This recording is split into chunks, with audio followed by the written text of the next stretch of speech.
اس موسم خزاں میں چنگیز خان نے تمام اعلیٰ افسروں کو حسب معمول مجلس مشاورت میں شرکت کے لیے بلا بھیجا تھا۔ دوسری جانب ہرات اور دوسرے کئی شہروں نے منگولوں کے خلاف علم بغاوت بلند کیا۔ جلال الدین خوارزم شاہ مشرق میں فوج جمع کر رہا تھا۔ ہندو کش کے مشرق سے ہراول دستوں کی یہی اطلاع تھی۔ چنگیز خان کی تجویز یہ تھی کہ خوارزمی شہزادے کے مقابلے کے لیے تولی کو بھیجے، جس پر چنگیز خان کو اپنے سارے سپہ سالاروں سے زیادہ اعتماد تھا۔ لیکن اسی زمانے میں ہرات کی بغاوت کی خبر ملی، اس لیے بہت زیادہ فوج کے ساتھ تولی کو مغرب میں خراسان بھیجا گیا۔ خوارزمی فوج کی تلاش اور استحصال کے لیے 60,000 فوج کے ساتھ خود چنگیز خان نے میدان کا رخ کیا۔ اس کے راستے میں کوہ بابا کے کوہساروں میں بامیان کا مسلح شہر پڑتا تھا۔ چنگیز خان اس کا محاصرہ کرنے کے لیے یہاں رکا اور اپنی فوج کا بڑا حصہ ایک ارخون کی سرکردگی میں جلال الدین خوارزم شاہ سے مقابلے کے لیے روانہ کیا۔ لیکن واقعہ یہ پیش آیا کہ اس موقع پر افغان فوج جلال الدین کے ساتھ آ ملی اور اس کی قوت دگنی ہو گئی۔ کچھ ہی عرصے بعد یہ اطلاع ملی کہ ترکوں اور افغانوں نے مغل ارخون کو شکست دے کر اس کے سپاہیوں کو پہاڑوں میں دکھیل دیا ہے۔ چنگیز خان نے نئے سرے سے بڑے غیظ و غضب کے ساتھ بامیان کے شہر پر حملہ کیا، جو کہ اس کے راستے میں حائل تھا۔ محصورین نے اس سارے علاقے کو پہلے ہی سے ویران کر دیا، یہاں تک کہ بڑے بڑے پتھر دور ہٹا لیے گئے تاکہ مغل انہیں اپنی منجنیقوں میں استعمال نہ کر پائیں۔ وہ ساز و سامان جس کے ساتھ مغل اب تک عام طور پر لڑتے آئے تھے ان کے ساتھ نہ تھا، یہاں تک کہ مغلوں نے مویشیوں کو ذبح کر کے ان کی بھیگی ہوئی کھالوں کو ان لکڑی کے برجوں پر لگایا۔ چنگیز خان نے آخری حملے کا حکم دیا، جس کے معنی یہ تھے کہ جب تک قلعہ سار نہ ہو جائے حملہ جاری رہے۔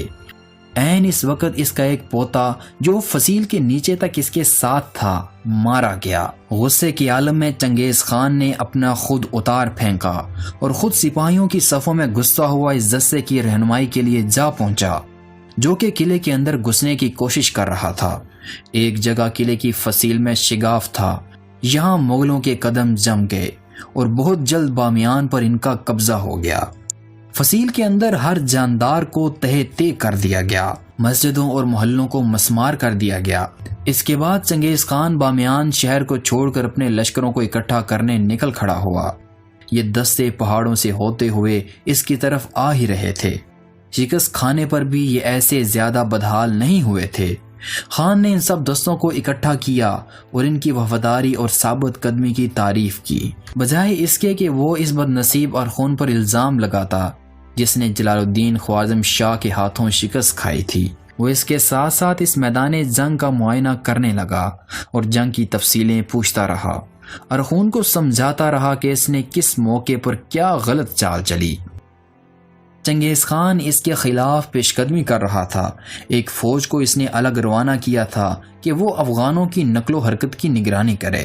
جلال الدین خوارزمی غزنی کی جانب مشرق کی طرف پیچھے ہٹا، لیکن مغل تیزی سے اس کا پیچھا کر رہے تھے۔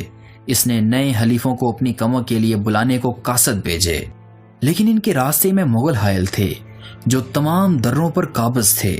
اپنے 30,000 فوج کے ساتھ جلال الدین خوارزم شاہ پہاڑوں سے نیچے اتر کر دریائے سندھ کی وادی میں پہنچا۔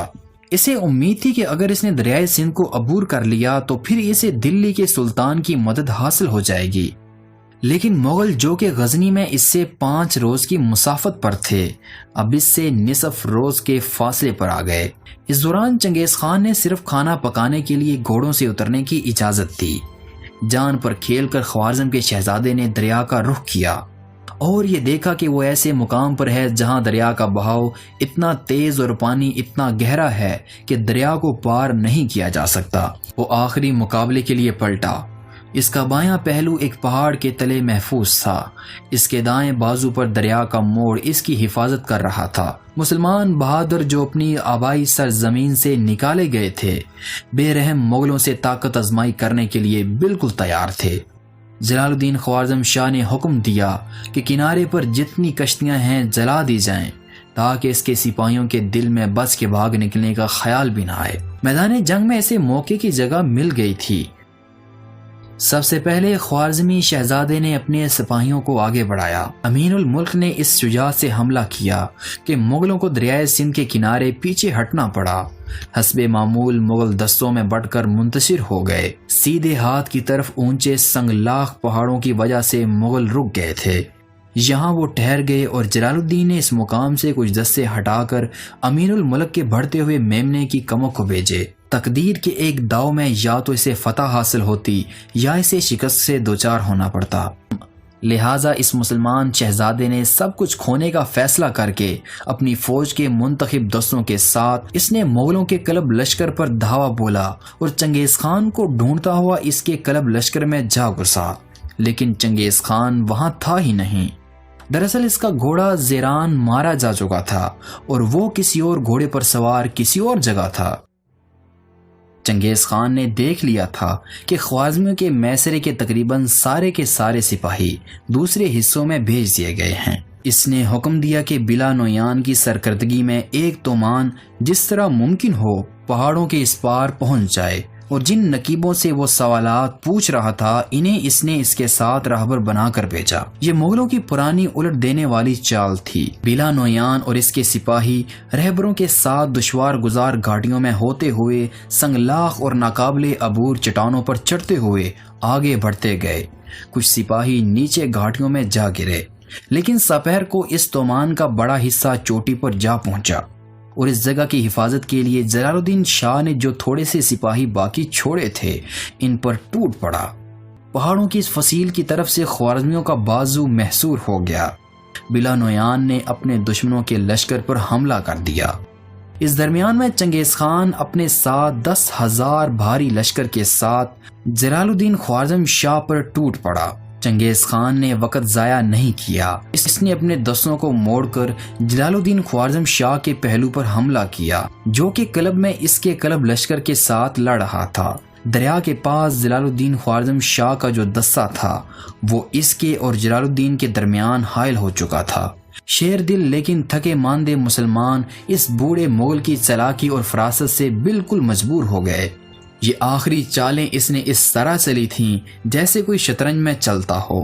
بڑی تیزی اور صفاقی سے انجام قریب آ گیا۔ جلال الدین خوارزمی نے ایک آخری کوشش کر کے چنگیز خان کے محافظ دستوں پر حملہ کیا اور کوشش کی کہ اپنی فوج کو دریا کے کنارے ہٹا لے۔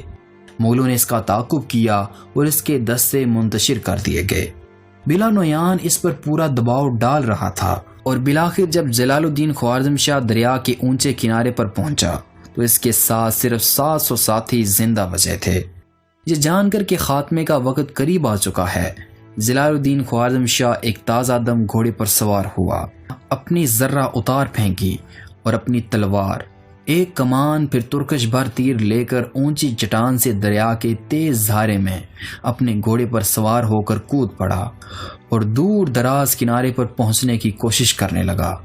چنگیز خان نے حکم دیا تھا کہ شہزادے کو زندہ گرفتار کیا جائے۔ مغل اب آخری خوارزمیوں کو گھیر چکے تھے، اور خان نے اپنے گھوڑے کو چابک لگایا اور جنگ کے میدان سے ہوتا ہوا وہ دریا کے کنارے پر پہنچا، جہاں اس نے 20 فٹ اونچی چٹان سے سوار شہزادے کو دریا میں کودتے دیکھا تھا۔ تھوڑی دیر تک وہ خاموشی سے جلال الدین خوارزم شاہ کو دیکھتا رہا۔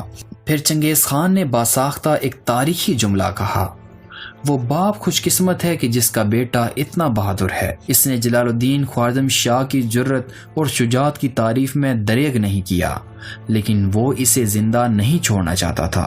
کچھ مغلوں نے خواہش ظاہر کی کہ اس کے تعاقب میں دریا کو تیر کے پار کریں، لیکن چنگیز خان نے اس کی اجازت نہ دی۔ اس نے ایک تومان بلا نویان کی سرکردگی میں بھیجا۔ یہ بلا نویان وہی سردار تھا کہ جس نے سنگلاخ چٹانوں اور چوٹیوں پر چڑھ کے خوارزمیوں کی فوج پر حملہ کیا تھا۔ بلا نویان نے ملتان اور لاہور کو فتح کیا۔ گریزاں شہزادے کا پتہ چلا کر تعاقب بھی کیا، لیکن پھر دلی جانے والے قافلوں کے ہجوم میں اس کا کھوج نہ لگ سکا۔ گوبی کی سطح مرتفع کے باشندوں کو یہاں کی شدید گرمی بڑی عجیب معلوم ہوئی، اور بلا نویان نے واپس پلٹ کر خان سے عرض کی، اس مقام کی گرمی سے آدمی مر جاتے ہیں، اور یہاں کا پانی نہ تو تازہ ہوتا ہے اور نہ ہی صاف۔ اس طرح شمالی حصے کے علاوہ باقی ہندوستان مغلوں کی فتح سے بچ گیا۔ جلال الدین زندہ بچ گیا، لیکن اس کی عظمت کا وقت نکل چکا تھا۔ پھر بھی وہ مغلوں کے لشکر سے لڑتا رہا، لیکن اب اس کی حیثیت ایک آوارہ گرد بہادر کی سی تھی جس کا اپنا کوئی وطن نہ تھا۔ دریائے سندھ والی لڑائی آخری جنگ تھی جس میں خوارزمیوں کی عسکری طاقت نے مغلوں کا جم کر مقابلہ کیا، اور اب تبت سے بحیر خضر تک تمام علاقہ مغلوں کے قدموں تلے روندا جا چکا تھا۔ جب یہ جنگ ختم ہوئی تو چنگیز خان کو اپنے وطن کی یاد ستانے لگی۔